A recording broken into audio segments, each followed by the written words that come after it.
This school is so boring. All they do is talk nonsense and do nonsense things. Worse still, I feel like I can never escape them, as some of them live in the same neighborhood as me. But you know what the most annoying thing about my life is? That's Joy, my identical twin sister. In my parents' eyes, she's perfect. That's why she's the favorite child. Her allowance is more than mine, and she gets to attend an elite private school while I'm stuck at the most boring school ever. How unfair! With a sulky face, I walked into my room whining. I think having identical daughters means our parents forgot that there's actually 2 of us. They've never picked me up from school. Don't be absurd. They just took me to collect my dress for the school gala.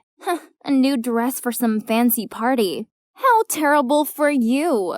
I don't even want to go to the party. Trust a nerd like you not to appreciate what you have. If I were you, I'd make the most of every second of that elite school of yours. And if I were you, I would just enjoy my pressure-free life. We both sighed and stared into a void thinking about our tiring lives. Then Joy suddenly turned to me. Oh my god, Jade! Do you want to be me? Go to my school, have my things, and attend the gala? What a brilliant idea! Why had we never thought of it before? I'd live her fancy life and she'd live my dull one. That's perfect! Wow, this school is enormous. I tried to keep my cool as I navigated the endless hallways in search of Joy's locker. Ah, found it. I spotted a group of girls waving me over. They must be Joy's besties. Ruth, Nora, and Nell.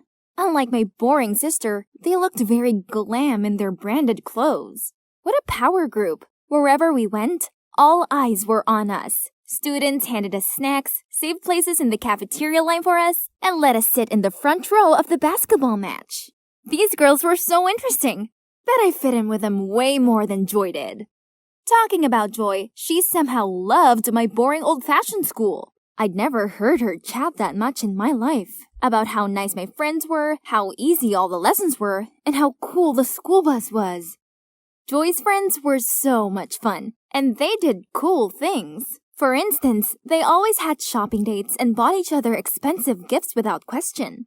One time, Nora, the richest girl in the group, didn't hesitate in going into Kate Spade and buying the new release handbag for Ruth. I thought this was pretty awesome of Nora. But then something happened that made me question the group dynamics. Ruth told me that she liked the red velvet cupcakes at the bakery near my house, and she asked me to buy her some. I was happy to do it, but the next day, when I brought the cupcakes and told her the price, she burst out laughing. Joy, my dear, I don't care how much they cost. That's your concern. Then she turned to Nora, showed her a picture of a cute but expensive skirt, and told her to order it for her. Hang on. Had she always been thinking it was acceptable to order us around like this? I don't understand why an innocent bookworm like my sister would hang around with this cunning clique. They don't study at all.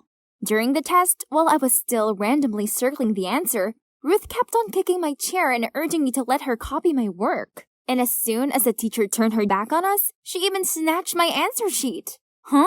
What's with that attitude? I took a look around and saw both Nora and Nell were also copying another girl's paper against her will. Rude! After the test, Ruth came up to me, hissing. Have you forgotten our deal? Huh? Deal? What could it be? Well, I guess I would have to put up with Ruth for as long as I was Joy, so I could return everything to her in roughly the same condition after the gala. What I really should do now is just to enjoy this elite school life, right? So, I didn't join Ruth and her minions for lunch, but bought food from this super cool vending machine instead. They even had pizza. But the machine made these weird sounds. Ugh, I think my food was stuck. So I kicked and tapped it. But it still didn't work. You dare get into an altercation with the pizza machine? You must be starving. Oh my god. This basketball boy was the most handsome guy I'd ever seen in my life. I was too lost in his eyes to realize the dumb machine had finally delivered my lunch. This gorgeous guy then leaned towards me and my heart skipped. Oh, Cupid, I wish I was the one he picked up instead of the pizza. Here you go. Right before I could react, someone snatched the tray and pushed me aside to enter between us. Thanks, Hayden. Want to share lunch with me? Excuse me? How could she steal both pizza and a boy from me? The boy took my pizza from her and said, "Thanks, but I'd like to share this with this cute starving girl instead. I'll buy the drinks." Wait, was he asking me? Then yes, 100% yes! Leaving a furious Ruth behind us, we walked to the bench table nearby. So, he's Hayden, the captain of the basketball team. We talked so much about our favorite comic books and even played basketball for a bit before classes. That was my best lunch ever. After school, I was about to leave when Ruth stopped me. "Didn't anyone ever tell you not to mingle with Hayden? He's not wealthy. We have high standards about who deserves to be around us. Duh!" Huh? She sure seemed to swoon over him earlier, but now that he'd turned her down, she decided he wasn't worthy? This girl's mindset really didn't sit well with me. As soon as I arrived home, I told Joy everything. "You should listen to Ruth. Hayden must be bad news." "I don't care what Ruth thinks. How come you do? Is it 'cause of this deal you have with her?" "Not your business, but stay away from Hayden. I don't want to get in trouble." Ugh, these vague hints were agitating me. What was it about? But whatever the deal between Joy and Ruth was, I wasn't going to let it get in the way of my blossoming romance with Hayden. Today, me and Hayden had arranged to meet at lunch again to play basketball. I excitedly walked out of art class just as the girl fell and dropped her painting set around my feet. I immediately picked them up for her, when all of a sudden, a boy's hand covered mine right before someone stamped their feet on our hands. It was Ruth! It was her who tripped up the poor girl too. She did all that on purpose to hurt me, but Hayden got there just in time to save the day. "What do you think you're doing?"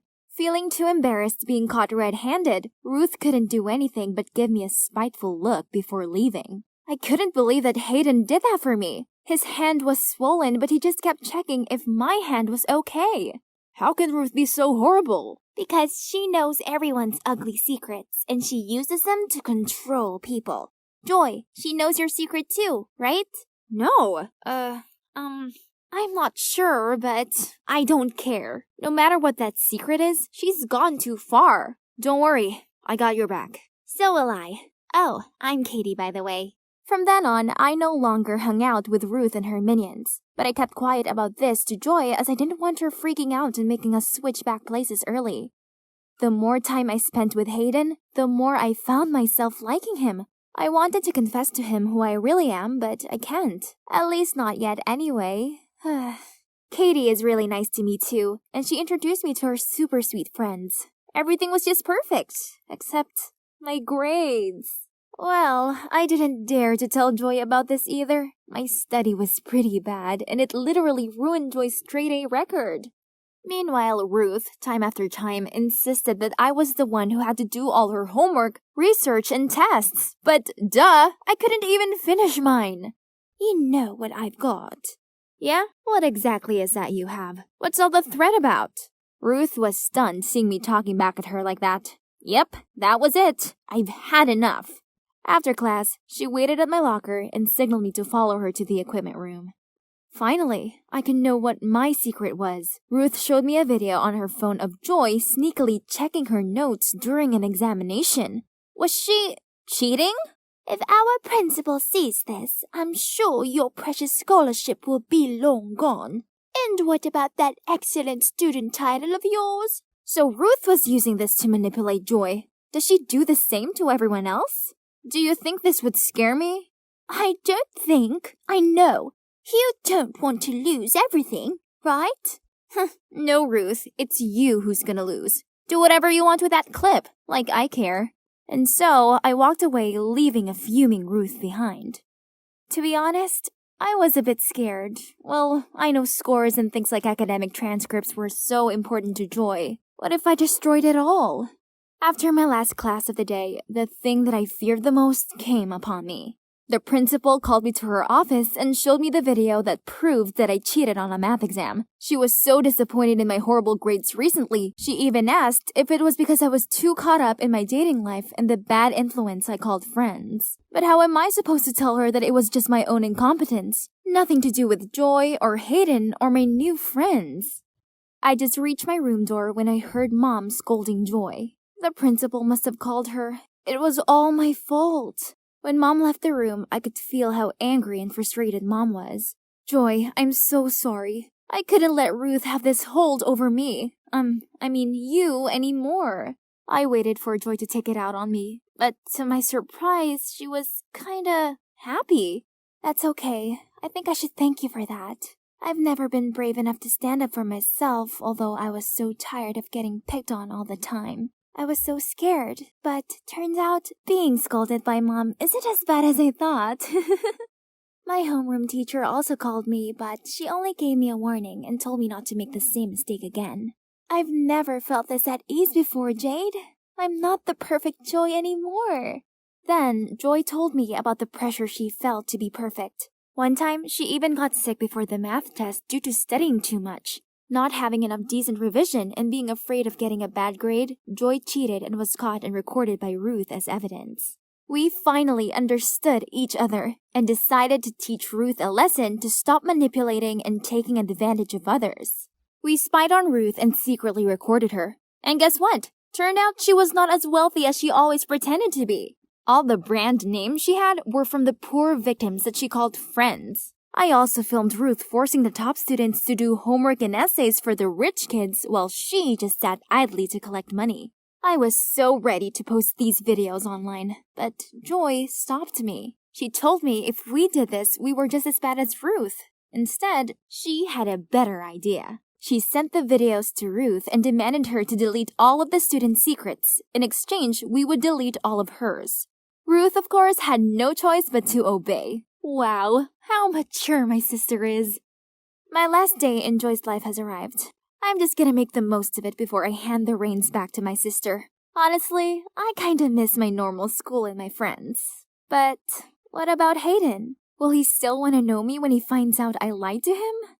I was looking around for Hayden when I saw some mean girls mocking Ruth for wearing a dress cheaper than theirs. So I walked straight up to them and whispered into their ears that I knew all their dirty secrets and they couldn't do anything else but storm off. Ruth gave me a coy look, mumbled a thank you, and then left. At that moment, a warm hand gently clasped mine. Hayden! Wow, you're so cool. I'm not that cool, Hayden. Actually, I have something I have to tell you. I then told him everything. From how I swapped identities with my twin sister to how I ruined her school life because of my childishness. You didn't ruin anything. Actually, you made things much better. So, since the pizza vending machine day till now, it has always been you, not Joy, right? Yeah, it's been me all along. That's all I needed to know. Then he pulled me in for the best kiss ever.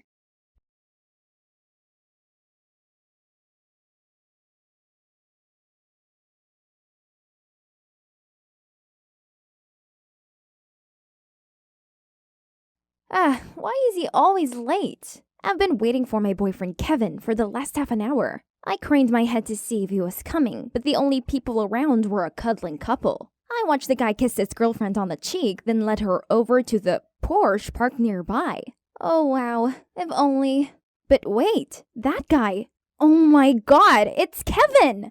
Thanks for the gift, babe, but wouldn't this Gucci wallet look even more perfect with a pair of Brioni pants? You jerk! I shouted as I threw the cake I was holding at his shocked face. To the surprise of the new girlfriend, he immediately denied knowing me and made out I must be crazy. What? However, once the girl got in the car, he turned to me. We're done. You may have a pretty face, but you're just some poor little orphan. What did he just say? Poor little orphan? I trusted him. I loved him. But it turns out he was just a lying, cheating gold digger. My heart ached through this betrayal, but I still had to drag myself to work. Oh, I forgot to mention, I'm Linda. I've lived at this orphanage since I was little, and my job is to take care of the vegetable garden. If only one day a king would appear, tell me I was the long-lost princess, then take me back to his magnificent kingdom. I was just putting on my gloves when a nun rushed over to me. Oh no, busted. I was gonna get nagged for being late. But to my surprise, she smiled as she handed me a piece of paper. Oh my god, I can't believe it! I've been adopted! Curious, I flipped the paper and checked my adopter's information. Huh? Their year of birth was only 2000? I was eager to read more, but the nun took the paper back. I must have misread it. No way my adopter is barely older than me. The nun pointed to the gate. A Mercedes was there with a bodyguard in black. Next to him was a woman wearing a long skirt, a mask, and sunglasses. Is that the person who adopted me? Am I finally going to be a rich mistress living in the big castle with my millionaire parents? Well, yep. I'm now sitting in this expensive car with my adoptive mother. I was so excited. But the whole ride, she didn't say a word. And this weirdness continued until we stopped in front of this incredible mansion. As soon as we entered the place, a maid hurried over and bowed to us. Only then did my foster mother turn to me, take off her sunglasses, and say, "Hi, Martha. Welcome to your new home, my daughter." Oh, she sounds so young. So she must really be born in 2000. But this girl, who's just my sister's age, just called me daughter? That's so weird. This definitely would take some getting used to. Then Mom told the chauffeur to start the car as it was time for my makeover. Wow, another car? Huh? Isn't that a limousine? This was insane. And boom, here I am at a luxury beauty salon. I didn't know what half of these shimmering, expensive-looking products were. I let the beautician do her thing and boom again. When I opened my eyes, a stranger stared back at me. Wow, with his curly blonde hair and layers of makeup, I looked at least 5 years older. Oh man, goodbye my cool blue streaks. Before I could complain, my new mom handed me an outfit.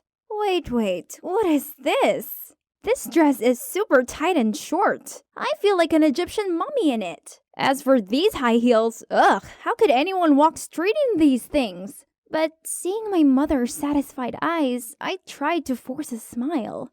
I'm a noble lady now, and this is just how we dress, right?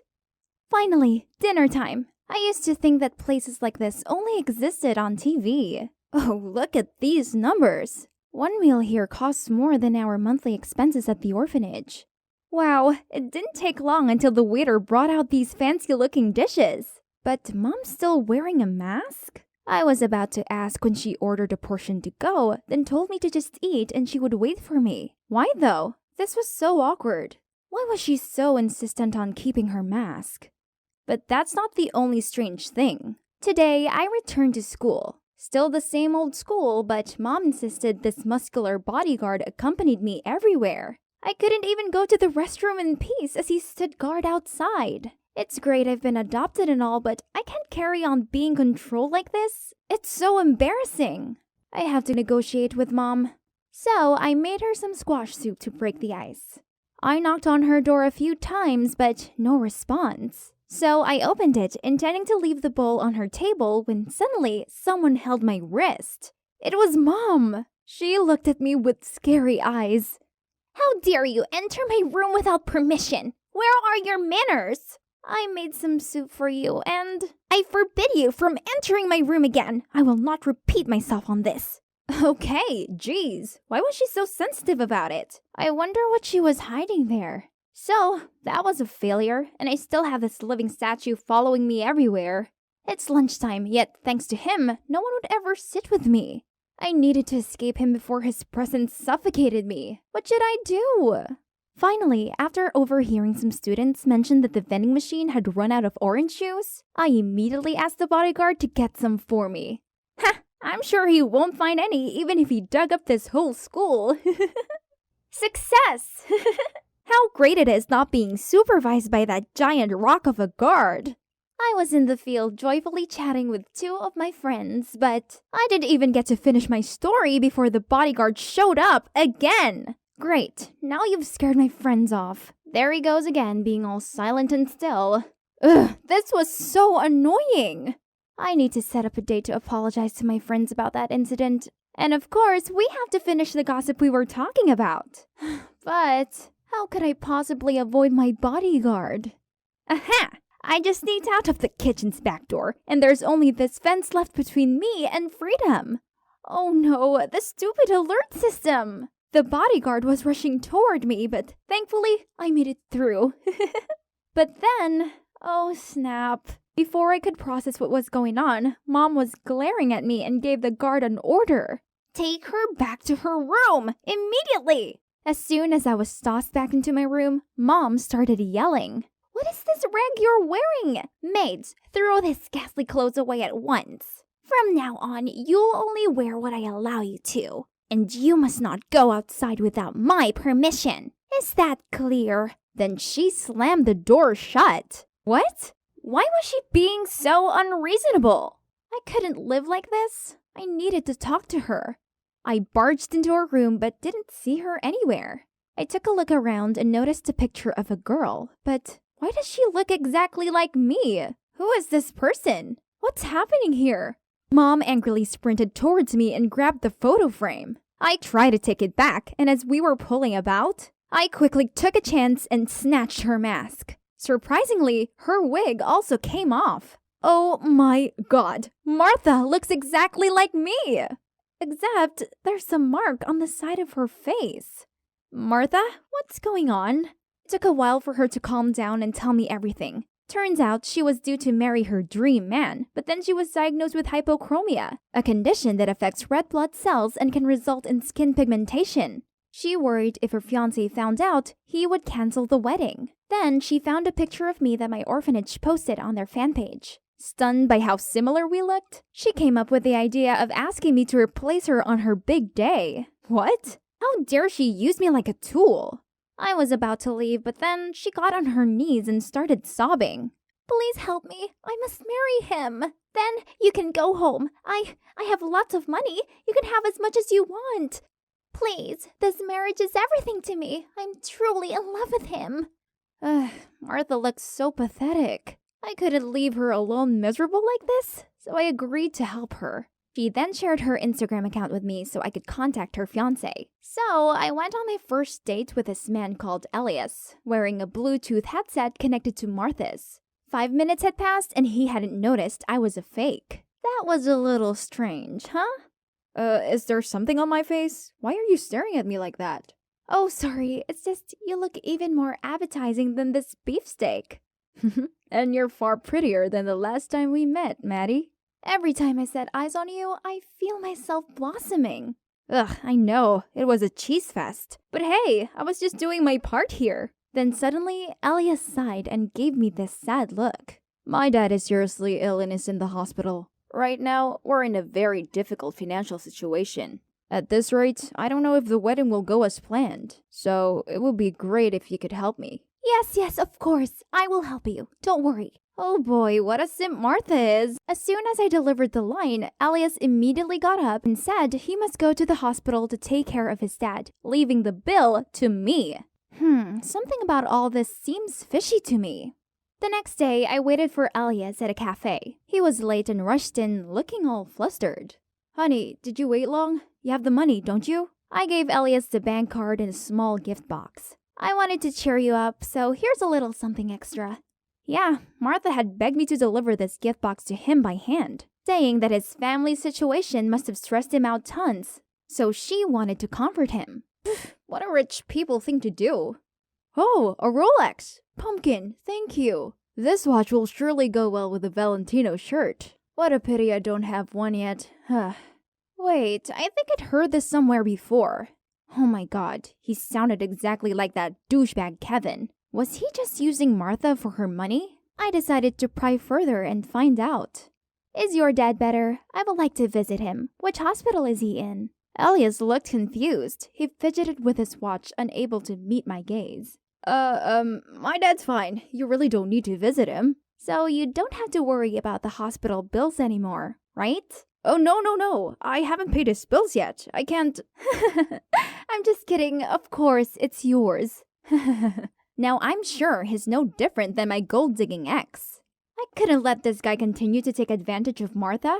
I went home and told her right away, but she refused to believe me. Stop talking nonsense. Now, take this cake to him at once. He must be so exhausted after looking after his sick dad. This would be a sweet surprise for him. I struggled to carry the huge cake to Elias's house. Then I saw him standing there arguing with another girl. I should have broken up with you a long time ago. My fiancé is much richer than you. I'm begging you, please, change your mind. The girl cried and pulled Elias's hand, but he just swung his arm and got into the car. Ugh, that jerk Elias! He's treating these girls as hard like they're his playthings. I have to stop this. The big day has come already. But before walking down that aisle, I need to get one thing done first. What do you think about this look, huh? I took a selfie and sent it to Elias to see his reaction. Right at that moment, Martha rushed into the room. What on earth do you think you're doing? Just leave it alone, and we'll have a great show for you to see. Suddenly, I received a message from Elias. Darling, you're as beautiful on the inside as you are on the outside. The love I feel for you is indescribable, and I can't wait to call you my wife. Wow, give this guy an Oscar. See? Oh, really? Then let me show you something even more interesting. Right at that moment, I received another text. Okay, that's my cue to act. I signaled Martha to stay quiet and dragged her over to the window. We took a peek outside, and that's when someone appeared. As I walked up the aisle, I heard gasps from everyone. Geez, had they never seen a pigmentation mark before? But Elias gently smiled at me. Well, let's see how long he can keep up the act. It was my turn to read the oath when Martha furiously barged in. Elias, you're a liar! The wedding's off! What? Wait, Martha? But why are there two of you? The whole crowd was in an uproar. Drop the act. I already know you're only marrying me for my money. Money you plan on granting to another girl. No, Maddie, I love you. Right at that moment, a girl stepped out of the crowd. Pff, you truly believe I'd ever get back with you? Not in your dreams. All eyes stopped on the pathetic, panic-stricken Elias. Ha! Take that, you lying gold digger. Oh, the girl looks familiar, right? She's Ruby, Elias's ex. On that day, I followed Ruby and told her everything about Elias' gold digger ways. Then we came up with a plan to expose him. Ruby would come to the wedding and beg for him back. And as expected, after seeing a picture of me with a flawed face, he immediately agreed to get back with Ruby. And of course, I purposefully let Martha overhear the conversation. Brilliant! Now, Elias is currently being removed by Martha's bodyguards.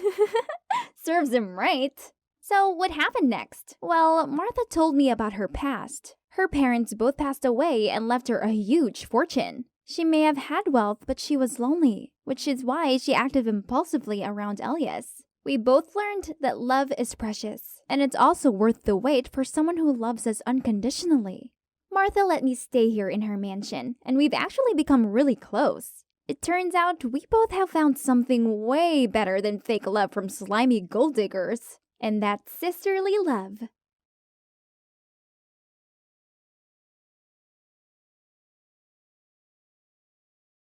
This view of the Alps is magnificent. Wow, I've never felt this free before.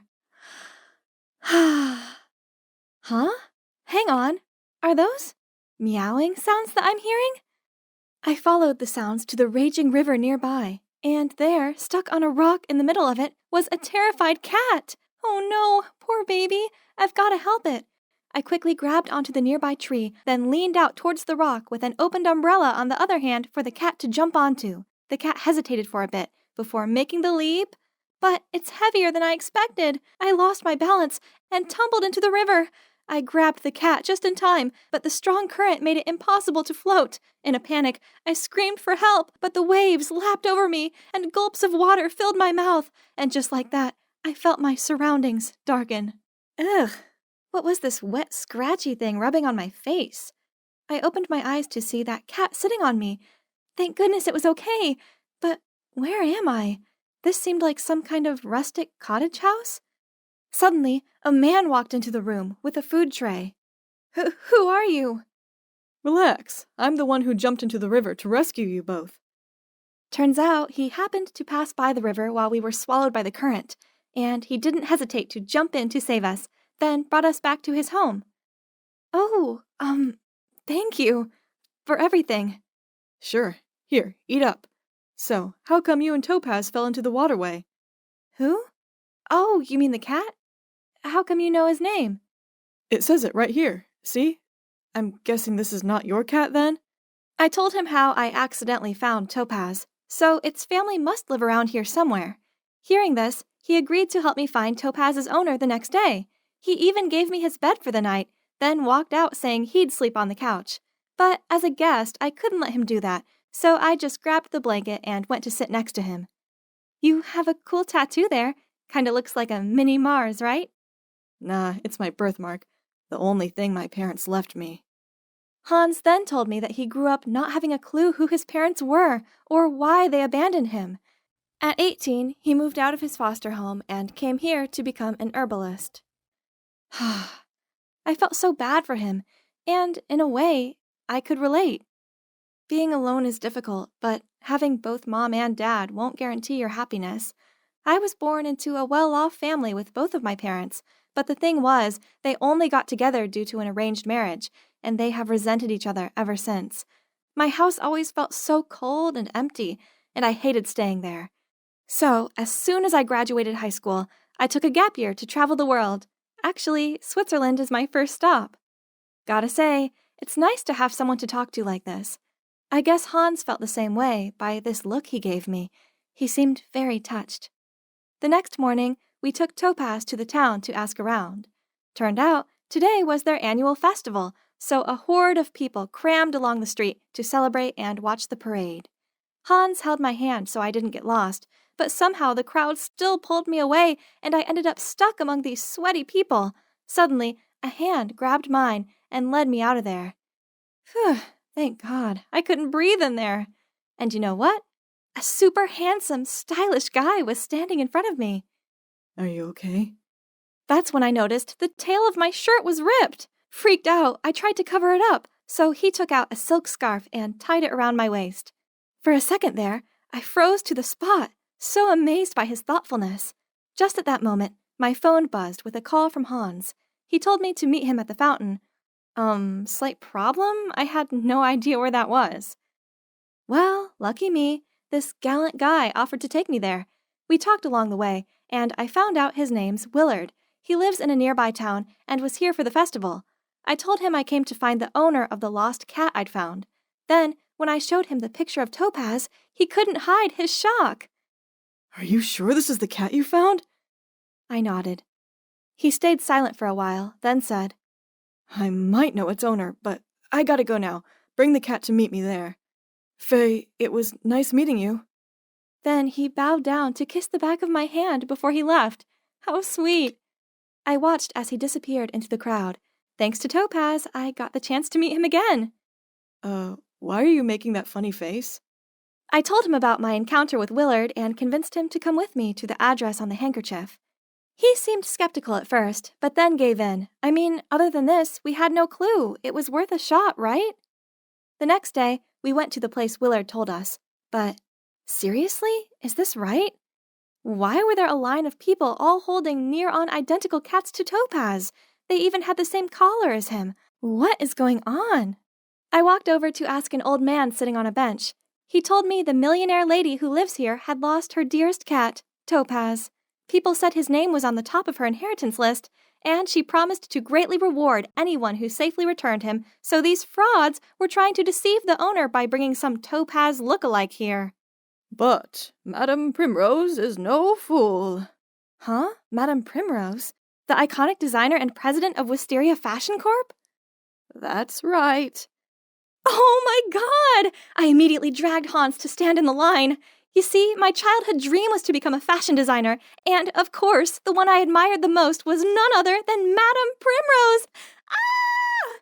One of the reasons I came to Switzerland was to find her and hopefully become her apprentice.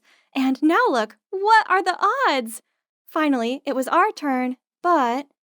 I'm gonna have to stop you right there. All right, everyone, listen up. Madame Primrose won't accept any topazes from now on, as she's tired of your deceit. So, disperse. What? We didn't just wait half a day here for nothing. Fine, I'll find another way to get in. We then walked around the mansion and found its side gate. Then, just when we were climbing over it, a maid caught us. But she didn't make a fuss out of it. Instead, she seemed a bit flirty towards Hans. Ooh, I had an idea. There's our chance. You go and charm her. He seemed confused at first, but then got the point. Hey, I think you're really cute. Hans then tried his best at flirting, and as soon as she swooned, I asked her to help us return Topaz to his owner. The maid hesitated at first, but when we said that we didn't need to be repaid or anything, she agreed to let us in. We quickly split up to find Madame Primrose. I wandered the maze-like hallways. Then I suddenly bumped into someone. Mind your way! Wait, I don't know you. What are you doing here? She's my new friend. Is there a problem? I'm sorry, young master. It was Willard. He came to rescue me again. Great to see you again, young Master Willard. You live here? Why didn't you call me when you arrived? Did you bring the cat? Where is it? Give it to me right now. Willard, calm down. Topaz is safe. I just found out his owner is Madame Primrose and— I'm her grandson. Just give the cat to me now. His agitated behavior didn't seem right. I took a few steps back from him, refused to do what he said, then ran. You don't understand. Just at that moment, Hans and Madame Primrose appeared. There you are. Are you okay? He worriedly asked. But boy, all I could see right now was Madame Primrose. She approached me, held my hand, and repeatedly thanked me for risking my life to rescue Topaz. This was amazing, but why did Willard just leave without saying anything? Madame Primrose invited us to stay for dinner that evening. Joining us were Willard and his mom, Agneta. Madame then told me how much Topaz meant to her. 20 years ago, she lost her son, Mr. Alvarez, to a car accident. Then a year later, her grandson Leroy disappeared. Her grief was almost unbearable, but then she was gifted a cat, Topaz, and thanks to him, she began to heal. I tried comforting her by saying she still had Willard, her other amazing grandson with an excellent fashion sense inherited from his grandma. But to my surprise, Madame Primrose said Willard isn't her real grandson, since Agneta is actually Mr. Alvarez's second wife and was a stepmom to the missing grandson Leroy, and Willard was her son with her ex-husband. I could see Willard and his mom were feeling so uncomfortable. Willard must have felt so hurt as Madame Primrose never even thought of him as a family member. Then my train of thought was interrupted by Hans. Why didn't he just tell me to pass him the salt instead of sticking his right arm to my face like this? Suddenly, Agneta gave him a mortified look and spilled wine all over the table. Mom, are you okay? She didn't reply, but just left. I could tell it was because she saw Hans's birthmark. What could this be? Has she no manners? She must be unwell. I'll go check on her. So I followed her to the garden gazebo. That's where I heard her talking to someone on the phone. You had one simple job. Take that pampered Moggy miles away. Well, guess what? It came back. I gasped in shock, and right then, a hand covered my mouth. Shh! Be quiet. Oh, but it gets worse. The stupid cat brought Leroy, the missing grandson, home. That's right. I saw that Mars birthmark with my own eyes. If Primrose finds out about this, we're done. You hear me? Wait, so Leroy, Madame Primrose's only grandchild, is actually Hans. And his stepmom was the one who secretly gave him away in the first place. Even worse, I was hearing this shocking news with her son. Willard, get it together. Do you know anything about her plan?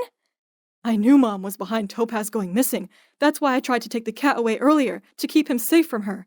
But Leroy too? That was just heartless. What should I do now? She's my mom, after all. I could see his pure and kind soul being tormented, and my heart ached for him. I know it must be hard, but you need to tell Madame Primrose the truth and make things right. That's a way to help your mom redeem herself, okay? He stared at me with those dreamy eyes of his, and I felt my heart turn to mush. But a phone call from Hans interrupted us. He was looking for me, saying we gotta go. Right, I had to tell him the truth. In a cab back to Hans's cottage, I told him everything, and he just burst out laughing, saying, I'm Leroy, the heir of a millionaire? Oh, please. I'm serious. You were brought to the foster home exactly 19 years ago, and you both have this one-of-a-kind birthmark. Okay, so what if I'm really her grandson? I don't even know her, and I'm definitely not rich kid material. You've been lonely your entire life. This is your chance to find the family you've always wanted. Hans was speechless. It seemed I'd hit his weak spot, and he finally agreed. We asked the driver to take us back to the mansion. But no one was awake at that hour except a gardener. He led us to a library deep into the mansion, brought out tea, and told us to wait. Just a few minutes later, Hans started coughing, and his face swelled up. Oh no, he must have been allergic to something in the tea. Panicked, I screamed for help, and the gardener came back and carried Hans to the car. But then a hand muzzled me from behind, and everything went dark. I woke up with my head pounding and unable to move. As I tried to make sense of the situation, I realized I was tied to a chair, mouth taped, surrounded by some rusty, unsanitary medical tools. And on the other side of the room, Hans was unconscious and tied to a patient's bed. Standing next to him was Agneta and the gardener and a guy in a blouse with some kinds of tools in his hand, about to do something to Hans's birthmark. I tried to scream and struggled to break free, but I couldn't move an inch. Right at that moment, Willard barged in. Stop this! Leave right now, or I'll call the cops for your unlicensed business. And Mom, I already know everything, so please, have some remorse. Agneta looked so ashamed of herself. Willard, everything I did it for you. Please understand. You saw how that old hag Primrose treated me. I was so miserable. Then your dad offered to help me. Dad? You mean Tim? How can he be my dad? Don't be such a wimp, son. I've stayed and worked here like a servant just to be close to you. We did all this so you can be the only heir. You deserve that. Now, finish it. I can't, Tim. Get away from my mom, you dirtbag. You never cared about me. You only moved here to manipulate her to do your dirty work. A terrible person like you will never be my dad. Then I'll do it. As he was about to lay hands on Hans, suddenly there was a meowing sound and Topaz appeared, followed by Madame Primrose.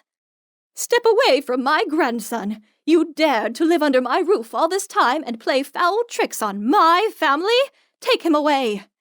Luckily, Hans came round, and he had a tearful reunion with his grandma. They finally had the closure they deserved. Hans decided to stay in the mansion with his long-lost family. He's even planted an herbal garden there for treating and healing people, as he always wished. Madame Primrose had finally found peace, as now she had both her beloved grandson and precious cat back. She also thought that maybe she'd been too strict on Agneta, so she decided not to press any charges against her. Agneta had also apologized, but she felt too full of shame to stay and decided to move out of the mansion. Willard followed his mom and helped her start a new life. What about me? Well, I got the thing I've always dreamt of, to be Madame Primrose's apprentice. That's her gift to me for bringing both her cat and her grandson back. And, right now, I'm late for a date with a very special guy. Can you guess who it is?